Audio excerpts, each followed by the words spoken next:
Welcome back, everyone. We are on day 3 of the boat build. I hope everyone's doing great. Just gonna show you where I'm at and what I'm working on today. Excuse me. I think the last video I ended up letting this nose piece dry, so I put my 1x2 on it. I had it epoxy to the back here and got it put in. Like I said before, this is going to be our storage area, and from here, this is going to be our casting deck. From this frame to this frame, this is the bulkhead, this is the nose piece. Alright, so what I want to work on today is finish getting these furring strips. I can't find a true 1x1, so I had to use a 1x2. This is curved, and this straight piece is not gonna go without breaking.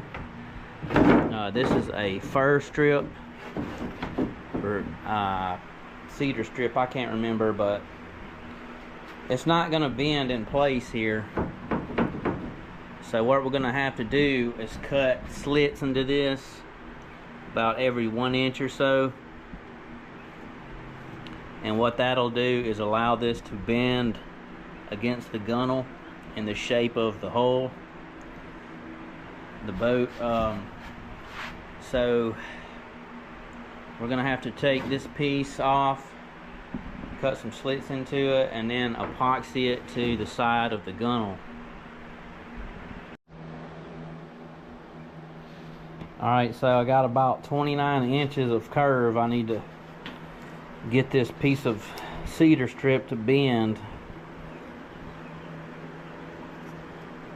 So here's 29 inches here, and I guess we'll go, I don't know if 2 inches will be enough. I may try, let's see.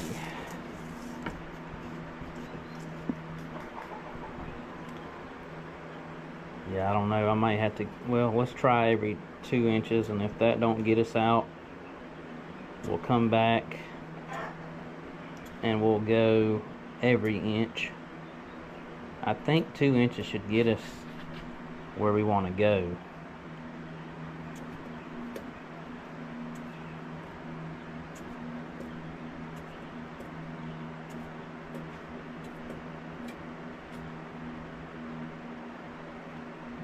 Toward the front, we're gonna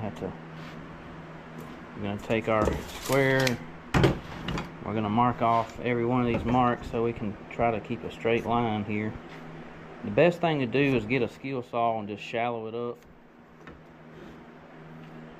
to the depth you want, because you don't want to cut it in half. You don't want to use a jigsaw because you really can't control the depth of it. So that's what we're gonna do. Take our skill saw and just make some shallow cuts across here, and maybe that'll give us the bend we want. We're going to do this for the left and right side, or port and starboard side, I should say, being a boat, for all you nautical guys out there. Alright, there we go. Let me get my saw set, and we'll cut this out, dry fit it, and then do the other side, and we'll glue it in place. I interrupt the video for some turkey chicks. Let them talk to you guys for a minute.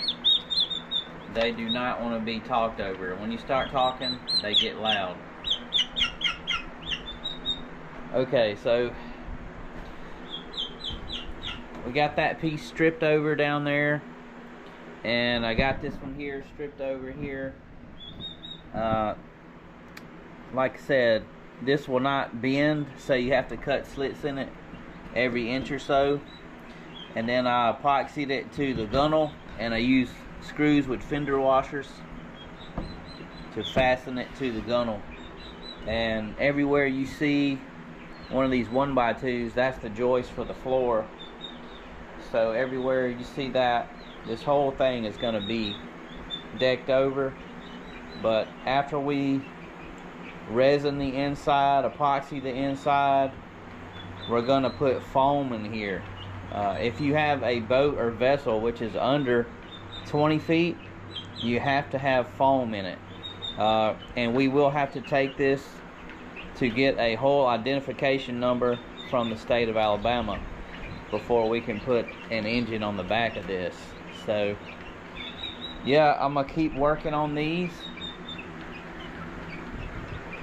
get my joists on the stringers, and then I'm gonna build a transom section here, connect the transom to the bottom of the hull, 2 giant pieces here, and then I'm gonna insert a 1-inch or 3/4 inch piece of plywood here on the back.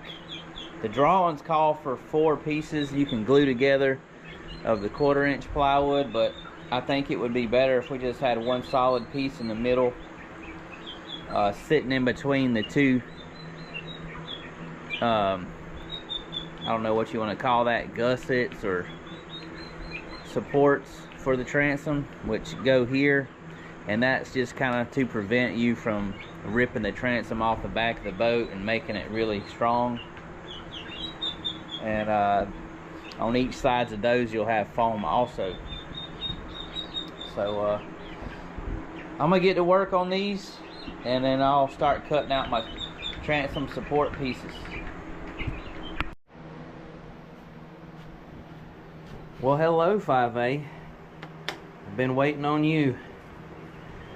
Got to cut 2 of these out. These are our transom risers, transom supports. They go on the side of the transom. This is going to be the last 2 pieces I cut out besides the actual transom. So this is going to be kind of the final piece here for our joists.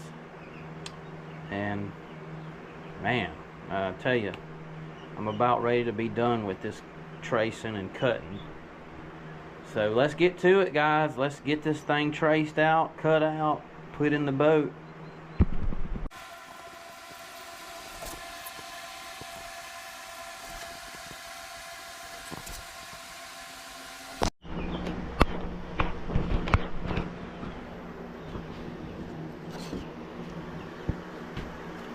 Okay, so there we go. Got our left and right transom supports cut out, and this is going to slide down right here like this. Man, I love these drawings, man. Everything fits so good. But I guess I'm going to have to fill these in with epoxy so I can take the zip ties out, so I can drop my transom in there.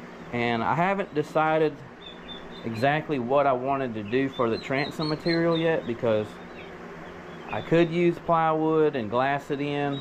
I'm going to glass whatever I use in anyway, but I would like to get a piece of Cusa board. Cusa board is expensive, but it's really solid and it don't compress as much as wood does. When you put weight on it, it doesn't flex and move as much. So I guess what I'm thinking now is I can't really, these are going to have supports across here, deck supports, 4 joists. They go all the way to the back where the transom is, but I think we need to find out what we want to do for the transom first before we get ahead of ourselves. And I know I've been talking about getting all the stringers in and epoxying them, but actually I don't want to get ahead of myself. I've got all the deck supports done, and the deck's looking really nice so far. The joists, everywhere I lay that level, it is level. I mean, I can go front to back, side to side, crossways. The bubble is there, bro. These drawings are awesome. Follow the drawings and you're good. Take a look. Level up there. Let me get my smaller level I can fit down on that bulkhead there. Where'd it go? I love losing my stuff. Okay, here we go. Little torpedo level. Drop it on here and see. looking level right there. Go up to the nose piece. It's in the middle. I could move it just a little bit. There we go, right there. It's level, close enough. I mean, the drawings were spot on. Lay it cross frame there. Got a bubble in the center. I mean, come on. I guess that's where I'm gonna stop this video, and next video will be putting the transom in. Guys, I really appreciate you guys watching the show, and this is so cool watching this thing come to life. The first day I was cutting these things out and trying to piece them together and zip tie the hole together, and it was bowing up on me. I was like, what have I done? But it is actually coming together pretty good. Everything's level, everything's even. I think the hardest thing is going to be when we flip it over and start sanding and planing out some of the imperfections of it. I heard that really takes the most time, and epoxy and fiberglassing, you know, I've never done anything like that before, but we're gonna get through it, and I'll see you on the next one.